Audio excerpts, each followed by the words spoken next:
పిఠాపురం మండలం ఎఫ్కే పాలెం గ్రామంలో గల పాపిడిదొడ్డి చెరువులో కొందరు ఇటుక బట్టిన వ్యాపారులు అక్రమంగా మట్టిని తరలించకపోయేందుకు ఇప్పటికే సిద్ధపడ్డారని, ఆ యంత్రాలను అడ్డుకుని అక్రమ త్రవ్వకాలను నిలుపుదల చేయించామని స్థానిక రైతులు తెలిపారు. అయినా బట్టి వ్యాపారులు తమ ప్రయత్నాలను నిలుపుదల చేయకపోవడంతో శుక్రవారం పాడిదొడ్డి చెరువు వద్ద రైతులు వినూత్న రీతిలో ఆందోళన చేపట్టారు. అర్ధనగ్న ప్రదర్శన ద్వారా తమ నిరసనను తెలియజేస్తారు. ఈ సందర్భంగా స్థానిక రైతులు జవాది కృష్ణ మాధవరావు, ముమ్మడి వెంకన్న బాబు, మల్లరెడ్డి, పల్లెప్రాజు, ఎఫ్కే పాలెం, కంద్రడ గ్రామాల సర్పంచులు ముమ్మడి శేఖర్, సైతన ప్రసాద్ తదితరులు మాట్లాడుతూ తమ వ్యాపార స్వలాభాల కోసం కొందరు ఇటుకల బట్టి వ్యాపారులు గ్రామంలోని చెరువులో ఉన్న మట్టిని అక్రమంగా తరలించేందుకు తీవ్ర ప్రయత్నాలు చేస్తున్నారన్నారు. ఒక రైతు పేరుతో అనుమతి తీసుకుని పెద్ద ఎత్తున మట్టిని తరలించేందుకు సిద్ధపడ్డారన్నారు. గ్రామానికి చెందిన 600 ఎకరాలకు నీరందక సుమారు 300 మంది రైతులకు తీవ్ర నష్టం జరుగుతోందని ఈ సందర్భంగా ఆవేదన వ్యక్తం చేశారు. ఇప్పటికే చెరువు పెద్ద పెద్ద గోతులతో ఉండగా సాగునీరు సక్రమంగా అందడం లేదన్నారు. మళ్లీ గనక చెరువులో మట్టి త్రవ్వకాలు జరిగితే ఏటా రైతులు భారీగా నష్టపోయే అవకాశం ఉందన్నారు. నేపథ్యంలో అధికారులు తమ సమస్యను గుర్తించి చెరువులో మట్టి త్రవ్వకాలను తక్షణమే నిలుపుదల చేయాలని ఈ సందర్భంగా రైతులు డిమాండ్ చేశారు. చెప్పాడు మల్లి శ్రీనివాస్ అన్న ఆయన్ని ఇక్కడ ఇన్ఛార్జిగా పెట్టి ఏరియా అంతా కూడా నాశనం చేస్తున్నాడండి. పిఠాపురం తాలూకా అంతా నాశనం చేసాడండి. మల్లి శ్రీనివాస్ కాపాడడానికి ఇప్పుడు రమ్మని చెప్పి రాలేదు. ఇప్పటికి ఇక్కడ మయ్యాన్ని ఏం చేశాడు, బోకర్లను పెట్టాడండి. బోకర్లను పెట్టి తోలించుకొని ఒక వ్యాన్ ఎత్తున్నాడండి మట్టి అంతా. రైతులు సర్వనాశనం చేసేదానికి లేబర్ని బతకకుండానే పరిస్థితులు చేస్తున్నాడండి మడి శ్రీనివాస్. అక్కడ చెరువు మాదండి. ఏరియా 20 ఏరియాలో 16 ఎకరాల 12 సెంట్లన్నర ఉందండి. ఏంటండి అది కూడా తవ్వేస్తానంటున్నారండి. ఆ నీరు రాకపోతే మాకు రాదండి. అక్కడ తవ్వేశారు అనుకోండి, నీరు ఈతలకు రమ్మంటే రాదండి. మా అర్వాజిగా పొలివేరులో ఉంటూ ఉండొచ్చండి. నీరు మాకా వాళ్ళకా? చెరువు మా పేరా ఉందండి. మా పొలివేరులో ఉందని మా తవ్వేస్తామంటున్నారండి. అది మరి శ్రీనివాస్ గారు ఇచ్చేసారండి. నేను ఎవరో కురుబాల రాంబాబు గారు, మీరు కురుబాల రాంబాబు గారు మాది ఎంపీపీ అండి. ఆయన ఏం చేసేది తెలిసిందండి, మీరు గోయిలు దొరికించుకున్నారు పవత్వారు వాళ్ళు పట్టిపోతేని మీరు దింపండి అని దింపించాడండి. దింపితే అది ఏం చేయాలి, నరుక్కోవాలా బతకాలండి. సచ్చిలా కానివారండి, నరికేసుకునేలా కానివారు. ఈ లోపల పోలీసు వారు వచ్చి మాకు ఒక ప్రాణరక్షణ పెట్టారండి 2 ఊళ్ళకి. అది చెప్పుకొని ఎంఆర్ఓ గారు వచ్చి ఏమన్నారంటే అండి, మీరు కావాలంటే మీరు తవ్వుకోండి అంటున్నారండి. మేము తవ్వుకుంటే ఇంక బతికేలాగా ఏముందండి, ఇక్కడ నీరు కింద ఉండిపోద్దండి. ఇవాళ ఎవరు వచ్చినా సరే పక్కన చేలు చూడండి, కింద చెరువు చూడండి, ఏది లోతుందో తెలిస్తే మాకు అది కావాలండి. అంతేగాని మాకు ఏమీ వద్దండి. నీరు మాత్రం ఇందులో మట్టి తీయకుండా పవన్ కళ్యాణ్ గారికి మాత్రం చెప్పండి, అది ఒకటే కావాలి.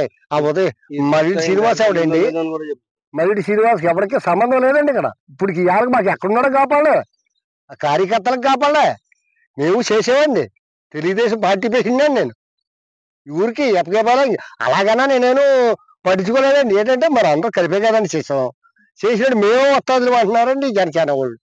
అది అలా తప్పండి. అది ఊరికి ఉపకారం చేసి ఉపకారం చేసినట్టు చేయాలండి. గంటకో పార్టీ వాళ్ళు ఒక రకంగా మారిపోతున్నారండి, గంటకో రకంగా చేరుతున్నారు. మాకు అదంతా అనవసరం అండి. మీరు ఏం చేస్తారో మీ విలేకరులో చంద్రబాబు నాయుడు గారు, పవన్ కళ్యాణ్ గారు కూడా మాకు న్యాయం జరపాలండి. నేను తెలుగుదేశం పార్టీ పేషెంట్ అండి, ఎప్పగాయపాలెం రెడ్డి సత్యనారాయణ. అది అంతకేం లేదండి. నమస్కారం అండి. కాకినాడ జిల్లా పిఠాపురం మండలం ప్రకృతిపాలెం గ్రామం నుంచి గ్రామ సర్పంచ్ని ముమ్మడి మహాలక్ష్మి శాఖని మాట్లాడుతున్నాను. నేను ఈరోజు మా గ్రామంలో 58 ఎకరాల పాపిడిదొడ్డి చెరువు కలదండి. ఆ చెరువు పూర్తిగా దీని మీద సుమారుగా 500 ఎకరం ఆయకట్టు ఆధారపడి ఉందండి. ఈ చెరువులో వచ్చినటువంటి నీళ్లతోటి వ్యవసాయం సాగు చేసుకోవడానికి మా గ్రామం ప్రకృతిపాలెం గ్రామం, మాతో పాటు ఒక కంద్రాడ గ్రామం, ఒక 100 ఎకరం భూమి దీని మీద ఆయకట్టు ఆధారపడి ఉందండి. అలాంటి ఈ చెరువుని గతంలో 2 సార్లు 2 పర్యాయాలు తవ్వడం జరిగినది.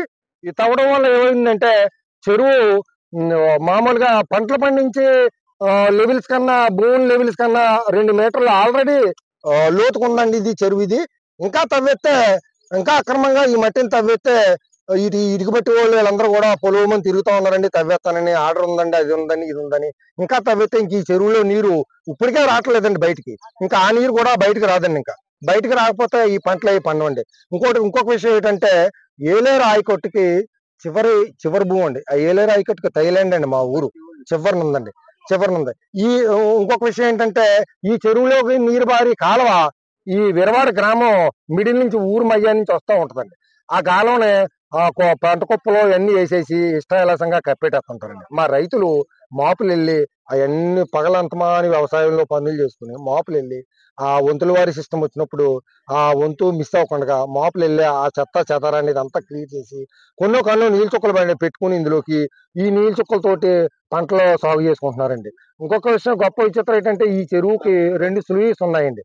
అప్పర్ స్లూయిస్ ఒకటి, లోయర్ స్లూయిస్ ఒకటి. ఈ 2 స్లూయిస్లు ఇప్పటికి రిపేర్ కానీ దాన్ని కట్టడం కానీ ఎన్నో సార్లు మేము రిప్రజెంటేషన్ ఇచ్చుకోవడం జరిగిందండి. కట్టడం లేదు, వచ్చిన నీరు వచ్చినట్టు అవతల పోవడం. జరుగుతున్న అన్యాయం ఏంటంటే ఇప్పుడు ఈ చెరువుని ఇంకా లోతుగా తవ్వేస్తానని ఇటుకబట్టీలోళ్ళు ఒక ఆర్డర్ ఒక మహిళ పేరునే ప్రకృతిపాలెం గ్రామానికి సంబంధించిన ఇరవాడ మహిళ పేరునే ఓ 3 ఎకరాల భూమికి ఆర్డర్ తెచ్చుకుని చెరువుని ఇంకా తవ్వేస్తానని వాళ్ళు వచ్చారండి. వస్తే మా గ్రామంలో ఉన్నటువంటి రైతులు, చిన్నకారు రైతులు, వ్యవసాయ కార్మికులు, వ్యవసాయం కూలి పని చేసుకుంటే ఈ అనుబంధంగా బతికి వ్యవసాయ కూలీలు అందరూ కూడా ఏకమవి ముక్తకంఠంతో ఆడ మగ అందరూ ఏకమవి ఇది బతుకుదెరువు, ఇది పోయిందంటే మన గ్రామానికి పంటలు పండించడానికి, మన గ్రామానికి ఆదాయానికి జీవనడి. ఇది ఇంకా లోతు అయిపోయిందంటే ఇందులో నీరు యువతలకు రాదండి. ఇప్పటికే ఈ చెరువు ఆయకొట్టు పక్క పొలాలన్నిటికీ కూడా నీరు పెడుతుంటే అందులో నీరు ఇందులో పోతుంది కానీ ఈ నీరు బయటకు వెళ్తలేదండి. ఇది ఇంకా లోతు అయిపోతే ఇందులో నీరు బయటకు వెళ్తాండి, వచ్చి నీరు వచ్చినట్టుగా ఇందులో ఇంకిపోతుంది. దీనివల్ల మొత్తం ఆయకొట్టు సర్వనాశనం అయిపోతుంది. ఇటీవల కాలంలో ప్రొక్లేన్ మీరు అడిగించినప్పుడు స్థానిక ఎంఆర్ఓ కూడా వచ్చారు, ఏం చెప్పారు? స్థానిక ఎంఆర్ఓ గారు వచ్చి ఎంఆర్ఓ గారు ఏమంటారంటే మీరు కూడా పర్మిషన్ కావాలంటే ఇస్తాం మీకు, మీరు కూడా పంట పొలాలకి తోలుకోండి అని అంటాడండి ఆయన. మాకు పంట పొలాలకి పొలాలకు తోలుకోమంటున్నాడండి ఆయన. పొలాలకు తోలుకోమంటే ఓకే, నేనే కాదని అన్ను, కానీ ముందు చెరువు పంట పండాలి కదండి. చెరువులో నీరుంటే పంట పండుద్ది. పంట పండినాక భూమి పనికిరానప్పుడు ఈ మట్టి తోలుకుని మేమేం చేసుకుంటామండి? మట్టిని ఇంకా మెరక చేసుకోవాలండి. ఈ మట్టి ఎత్తుకుని వెళ్ళి భూములు ఇంకా మెరక చేసుకోవాలా, చెరువు ఇంకా డౌన్ చేసేసి దీన్ని అలాగ వదిలేయాలి. డిమాండ్ ఏమీ లేదండి, ఈ చెరువుని తవ్వకూడదండి. ఈ చెరువు తవ్వితే మీరు వచ్చి పరిశీలించండి, మీరు వచ్చి పరిశీలించండి, మీకే తెలుస్తుంది. మేము ఈ ఆయకొట్టు కన్నా ఇది లోతుందో లేదో మీరు వచ్చి పరిశీలించండి, అధికారులు వచ్చి పరిశీలించండి, మీకే తెలుస్తుంది. మేము చెప్పక్కర్లేదండి, జగమెరిగిన సత్యం ఇది. ఆయకొట్టు కన్నా డౌన్ ఫాల్ లో ఉందండి ఇది. ఇప్పుడు అటు సైడ్ ఏదో కొంచెం మెరక ఉందన్నారండి. ఇప్పుడు చెరువు ఎలా ఉంటుందండి, ఒక పక్క మెరక ఒక పక్క పల్లంతో ఉంటుందండి. ఆ మెరక ఉన్న నీరంతా కూడా పల్లం నుంచి లోయర్ స్లూయిస్ ద్వారాగా పంట పొలాలకు నీరు వెళ్తుంది. తక్షణం కూడా ఈ మట్టి తవ్వకాలు ఆఫ్ చేసి ఈ చెరువు ఎలా ఉండి దాన్ని అలాగా ఉంచవలసిందిగా మేము సవినయంగా మా యొక్క డిప్యూటీ సీఎం గారు పవన్ కళ్యాణ్ గారికి, సీఎం చంద్రబాబు నాయుడు గారికి, మా గ్రామంలో ఉన్న రైతులందరి తరఫున మీకు శతకోటి దండాలు పెట్టి మేము మొక్కుకుంటున్నాం. మా చెరువును మాకు ఎలా ఉంచితే మా పంటలు పండుతాయి, మేము అందరం కూడా ఎక్కడికో వలసపోకుండా మా జీవనోపాధికి ఇబ్బంది కలగకుండా ఉంటుందని